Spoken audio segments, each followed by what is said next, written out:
అథ ద్వితీయోధ్యాయ ప్రారంభ. మరి విధంగా మూడో ప్రశ్న, ఇంతకు ముందర ఈ వ్రతాన్ని ఎవరు ఆచరించారు అనే విషయాన్ని తెలుసుకుందామని విష్ణుమూర్తి వద్దకు వచ్చి నమస్కరించిన నారద మహర్షి, అయ్యా ఇంతకు ముందర ఈ వ్రతాన్ని ఎవరు ఆచరించారో చెప్పమంటే అప్పుడు స్వామి చెప్తున్నట్ట, కశ్చిత్ కాశీపురీ రమ్యే, పూర్వము కాశీపట్టణంలో సమస్త వేదములు నేర్చుకుని ధనం లేక బాధపడుతున్న ఒక బ్రాహ్మణోత్తముడు ఉన్నట్ట. అతడు ధనం లేక ఎంతలా బాధపడుతున్నాడండి అంటే, పొరపాటును కూడా అతనికి ఎప్పుడు మరుసటి రోజుకి సరిపోయే ధనం కానీ మరుసటి రోజుకు సరిపోయే ధాన్యం కానీ లభించదు.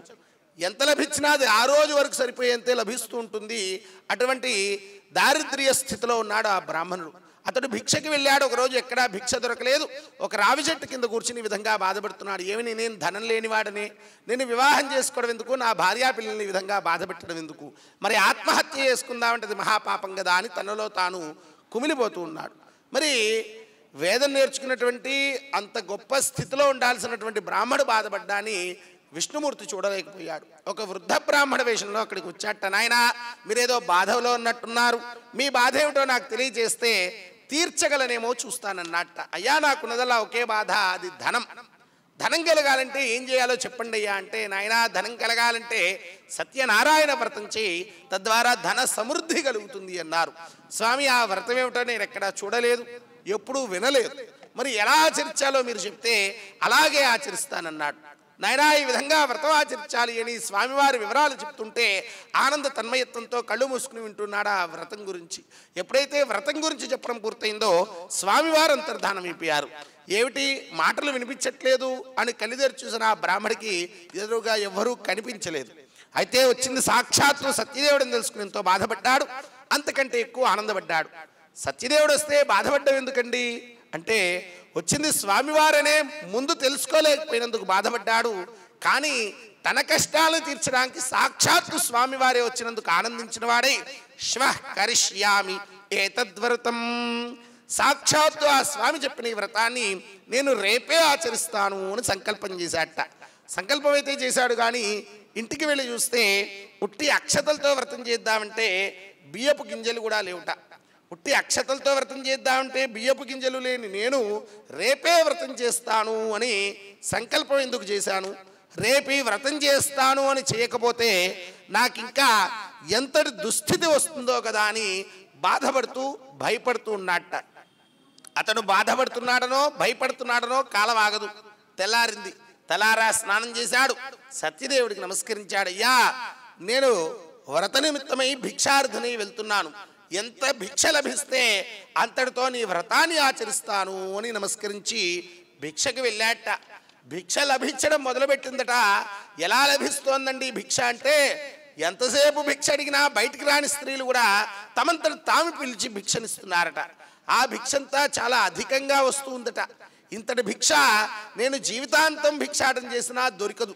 అలాంటిది ఒక్క రోజులో ఇంత భిక్ష దొరికిందంటే ఇదంతా సత్యదేవుని యొక్క అనుగ్రహం అనుకున్నట్ట. ఎంత భిక్ష లభించిందండి అంటే, ఆ వచ్చిన భిక్షనంతా ఇంటికి తీసుకువెళ్ళడానికి అతడికి ఎడ్ల బండి అవసరమైందట. అంతటి భిక్షను చూసిన అతడు, ఆహా, ఇదంతా సత్యదేవుడి యొక్క అనుగ్రహం అనుకున్నట్ట. నిజంగా స్వామివారి అనుగ్రహమే.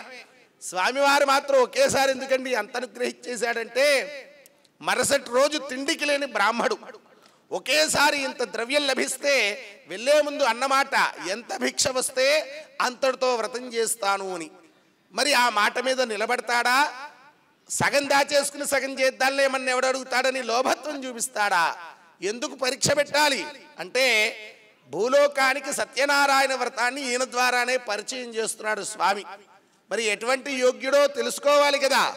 భిక్ష అంతా ఒక ఎడ్ల బండ నిండా ఇప్పించాడు. బ్రాహ్మణ ఆలోచిస్తున్నాడు. ఇప్పుడు స్వామివారు ఏదో ఒక తువాలు పరచమన్నారు, అన్ని బియ్యం పోయమన్నారు, కలశం పెట్టమన్నారు. ఎంత ఖర్చు పెట్టినా ఈ ఎడ్ల బండి నిండా వచ్చినటువంటి ద్రవ్యంతో అయితే వ్రతాన్ని చేయలేను. మరి ఇంత భిక్షను నేను ఖర్చు పెట్టాలంటే ఏం చేయాలి అని ఆలోచిస్తే, విశేషంగా బంధుమిత్రులందరినీ వ్రతానికి పిలిచి వ్రత సమయంలో అందరికీ భోజనాదులు ఏర్పాటు చేస్తే వచ్చిన భిక్షనంతా వ్రతానికి కైంకర్యం చేసిన వాడిని అవుతాను.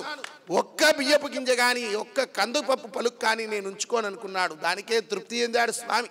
వెంటనే బంధుమిత్రులందరినీ తీసుకుని ఇంటికి వచ్చాడు. మరి భార్య కూడా విషయాన్ని తెలుసుకుంది, చాలా సంతోషించింది. అందరూ నదీ తీరానికి వెళ్ళారు. సత్యదేవుని యొక్క వ్రతాన్ని ఆచరించి తీర్థ ప్రసాదాలు స్వీకరించి ఆ రాత్రి మొత్తం జాగరణ చేశారు. భోజనాలు ముగిచ్చి జాగరణ అంటే మేము కూడా చేస్తామండి, అది పెద్ద విషయం కాదు. మరి నాకు జాగరణ చేయాలంటే ఒక్కరోజు ముందైనా చెప్పాలి, అప్పటికప్పుడు అంటే చేయలేనండి. ఏంటి ఒక్కరోజు ముందు చెప్తే ఏం చేస్తారు? ఒక రాత్రి జాగరణ అంటే 3 సినిమాలైనా చూడాలి కదండి. ఆ 3 సినిమాలు ఏర్పాటు చేసుకోవడానికి ఒక రోజు పడుతుందండి, తప్పదు.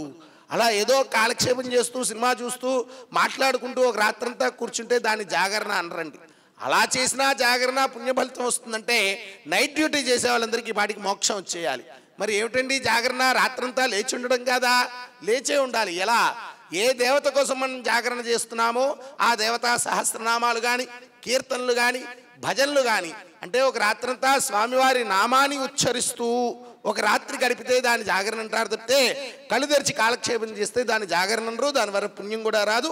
ఒకరోజు నిద్ర మనకి వేస్ట్ అవుతుంది. కాబట్టి అలాంటి జాగరణలు ఎవరు చేయకండి. వారు ఏ విధంగా జాగరణం చెప్పారో ఆ విధమైన జాగరణ ఆ బ్రాహ్మడు వారి బంధువులందరూ ఆచరించి మరుసటి రోజు స్నాన సంధ్యావందనాదులు చేసుకుని ఇంటికి వచ్చారు. స్వామివారి అనుగ్రహ విషం చేత విశేషమైనటువంటి ధనార్జనను మొదలుపెట్టాడు ఆ బ్రాహ్మణుడు. ఎంతటి ధనం లభించిందండి అంటే ఆ వచ్చినటువంటి ధనంతో అతడు ఏమనుకున్నాడంటే ప్రతి ఏకాదశికి సత్యదేవుని యొక్క వ్రతాన్ని ఆచరిస్తాను అనుకున్నాడట. మరి ధనం వచ్చింది కదా, నేను ఒక పని అనుకున్నానండి, ఆ పని అయిపోయిందండి, సత్యనారాయణ వ్రతం ఎప్పుడు ఆపేయాలండి అనే సంశయాలు అతనికి ఏమీ లేవు. ఇంకా చేస్తాను, ప్రతి ఏకాదశికి నాకేం నష్టం, ఆయనే ఇప్పిస్తున్నాడు, ఆయనకే ఇస్తున్నాడు, నాకు నష్టం అనుకున్నాడు. ఒక ఏకాదశి నాడు కట్టెలు అమ్ముకునేవాడు వచ్చాట. అయ్యా దాహంగా ఉంది, నీళ్ళు ఇప్పించమన్నట్ట. అతడు అడిగా లోపలికి రానైనా తీర్థప్రసాదాలు ఇస్తానంటే అతడు అడిగాట. మీరు ధనం లేక భిక్షార్థి అయి తిరుగుతూ ఉండడం చాలాసార్లు చూశాను, మీకు ఇంతటి ధనం ఎలా లభించింది? ఇదంతా సత్యదేవుని యొక్క అనుగ్రహం. అయితే ఆ స్వామి అనుగ్రహం కోసం నేను ఈ కట్టెలమ్మగా ఎంత ధనం వస్తుందో అంతటి ధనంతో వ్రతం చేస్తాను అనుకున్నట్ట. స్వామివారి దగ్గర ఉన్నటువంటి చిక్కు ఏమిటండి అంటే చేస్తాను అనుకుంటే ఫలితాలు ఇచ్చేస్తాడు, చేసేంత వరకు ఆయన ఎదురు చూడడు. అయ్యా నీ వ్రతం చేస్తాను, ఈ మాట ముగిసిందో లేదో మనకేం కావాలో ఆయనే తెలుసుకుని అన్నీ ఇచ్చేస్తుంటాట. అలా ఇవ్వడం కోసమే కలియుగంలో స్వామివారి ఆవిర్భావం జరిగింది. మరి ఇక్కడ ఈ యొక్క కట్టెలమ్ముకునేవాడు కట్టెలమ్మగా ఎంత ధనం వస్తుందో అంతటితో వ్రతం చేస్తానంటే అతని యొక్క బుద్ధిలోకి ప్రవేశించాడు. ప్రతిరోజు వెళ్ళే వీధిలోకి కాకుండా ఏదో కొత్త వీధిలోకి వెళ్ళాడు. అక్కడ షావుకారులు ఉన్నారు. మేము కొంటామని అధికమైన ధర ఇచ్చి ఆ కర్రలని కొన్నారు. ఆ వచ్చిన ధనంతో అతడు కూడా వ్రతాన్ని ఆచరించాడు. స్వామివారి అనుగ్రహం చేత అతను తక్కువ కాలంలో అధికమైన ధనవంతుడయ్యాడు. ధనం వచ్చింది కదా అని అహంకరించకుండా ప్రతి పౌర్ణమికు సత్యదేవుని యొక్క వ్రతాన్ని ఆచరిస్తూ అంత్యమున మోక్షాన్ని పొందారట. రేవా ఖండే సత్యవ్రతాయాం ద్వితీయోధ్యాయ సమాప్తః. ఏడుకొండలవాడ వెంకటరమణ గోవింద.